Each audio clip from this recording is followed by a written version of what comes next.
Hello, नमस्कार। मैं Indrajit Narayan Singh YouTube से एमएससी एंथ्रोपोलॉजी एंड एलएलबी संविधान विशेषज्ञ। मैं इन दिनों संविधान के विभिन्न आयामों, विभिन्न आर्टिकल्स, विभिन्न अनुच्छेदों के बारे में बताते जा रहा हूँ। आप लोग समझ रहे होंगे, हर भारत के व्यक्ति को भारत के संविधान के बारे में अच्छी तरह जानकारी होनी चाहिए। आज मेरा विषय है स्वतंत्र निर्वाचन आयोग। थोड़ी सी वीडियो लंबी हो सकती है क्योंकि ये विषय ही लंबा है। भारत में चुनाव प्रक्रिया को स्वतंत्र और निष्पक्ष बनाने के लिए कई प्रयास किए गए हैं।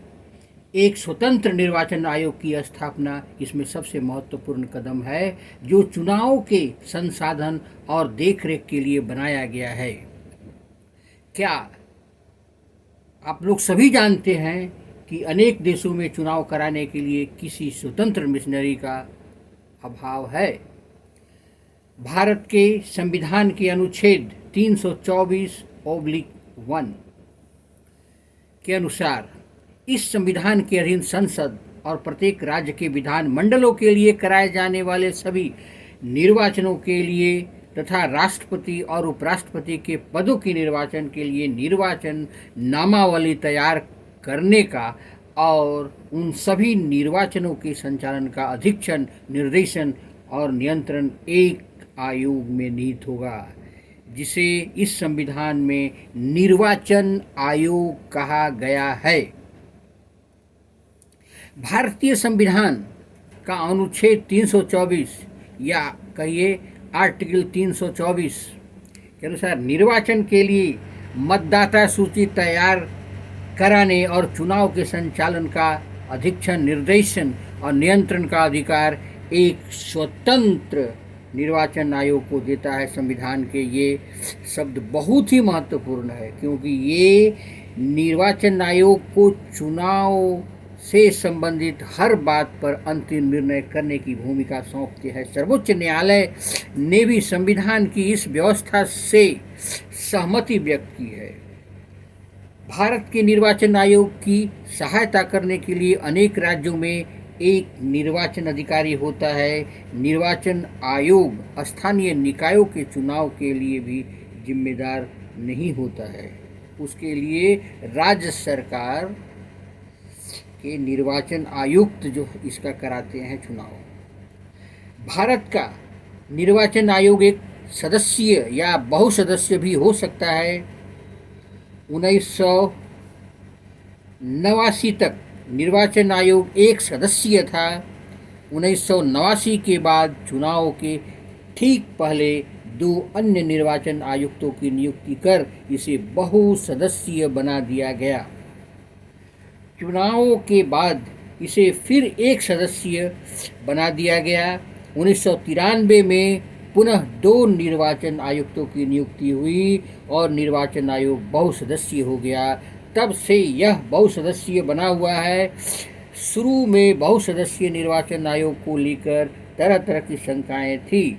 निर्वाचन आयोग में मुख्य निर्वाचन आयुक्त और अन्य आयुक्तों के बीच इस बात पर घोर मतभेद था कि किसको कितनी शक्ति प्राप्त है।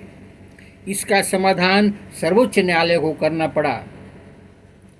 अब इस बात पर समान सहमति है कि बहुसदस्यीय निर्वाचन आयोग ज़्यादा उपयुक्त है क्योंकि इससे आयोग की शक्तियों में साझेदारी हो गई है और आयोग पहले से कहीं ज़्यादा जवाबदेह बन गया है।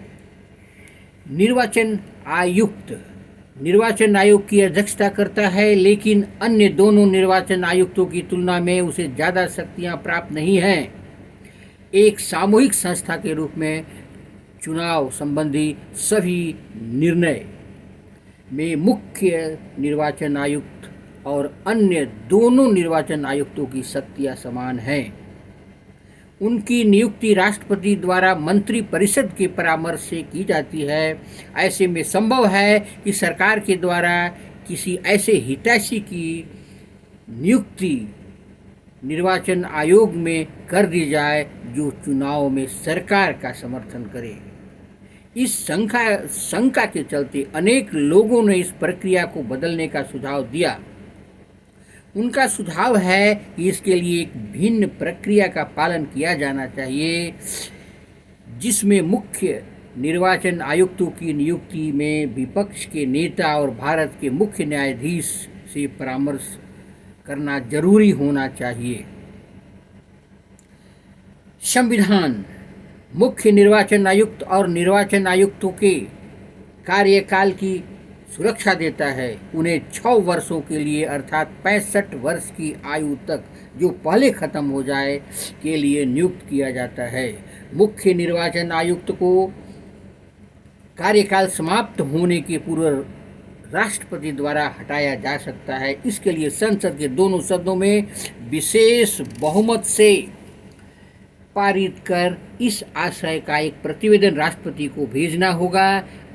ऐसा यह सुनिश्चित करने के लिए किया गया है कि कोई भी सरकार उस मुख्य निर्वाचन आयुक्त को न हटा सके जो चुनाव में उसकी तरफदारी करने से मना करे। निर्वाचन आयुक्तों को भारत का राष्ट्रपति हटा सकता है। आगे सुनिए। भारत के निर्वाचन आयोग के पास काफ़ी सारे काम हैं। सुनिए।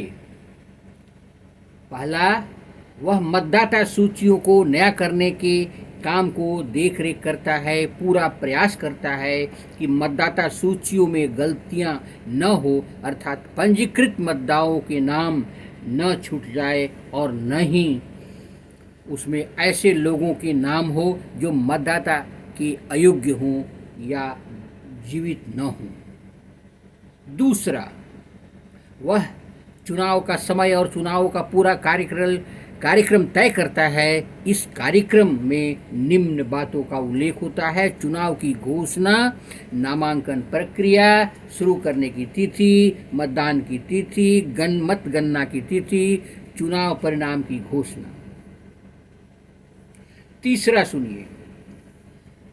इस पूरी प्रक्रिया में निर्वाचन आयोग को स्वतंत्र और निष्पक्ष चुनाव कराने के लिए निर्णय लेने का अधिकार है। वह पूरे देश, किसी राज्य या किसी निर्वाचन क्षेत्र में चुनाव को इस आधार पर स्थगित कर सकता है या रद्द कर सकता है कि उसे माकूल माहौल नहीं है तथा स्वतंत्र और निष्पक्ष चुनाव कराना संभव नहीं है।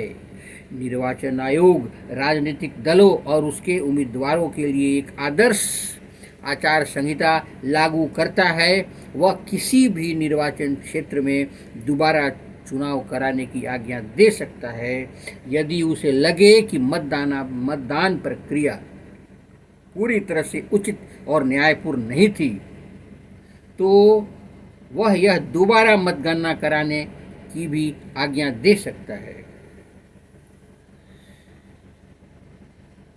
पांचवा, निर्वाचन आयोग राजनीतिक दलों को मान्यता देता है, उन्हें चुनाव चिन्ह आवंटित करता है। चुनाव आयोग के पास कुछ सीमित कर्मचारी होते हैं। वह प्रशासनिक मशीनरी की मदद से चुनाव कराता है, लेकिन एक बार चुनाव प्रक्रिया शुरू हो जाने पर चुनाव संबंधी कार्य के संबंध में आयोग का पूरा प्रशासनिक मशीनरी या नियंत्रण हो जाता है। चुनाव प्रक्रिया के दौरान राज्य और केंद्र सरकारों के प्रशासनिक अधिकारियों को चुनाव संबंधी कार्य दिए जाते हैं और इस संबंध में निर्वाचन आयोग का उन पर पूरा नियंत्रण होता है। निर्वाचन आयोग इन अधिकारियों का तबादला कर सकता है या उनके तबादले को रोक सकता है। अधिकारी निरपेक्ष ढंग से काम करने में विफल रहे हैं तो आयोग उसके विरुद्ध कार्रवाई भी कर सकता है। धन्यवाद। आप मेरे निर्वाचन की प्रक्रिया को सुने। स्वतंत्र निर्वाचन आयोग। आप निश्चित रूप से मेरे चैनल को लाइक करें, सब्सक्राइब करें, क्योंकि फिर मैं आपको भारतीय संविधान के अन्य विधाओं के बारे में बताऊंगा। धन्यवाद। सब्सक्राइब जरूर करें।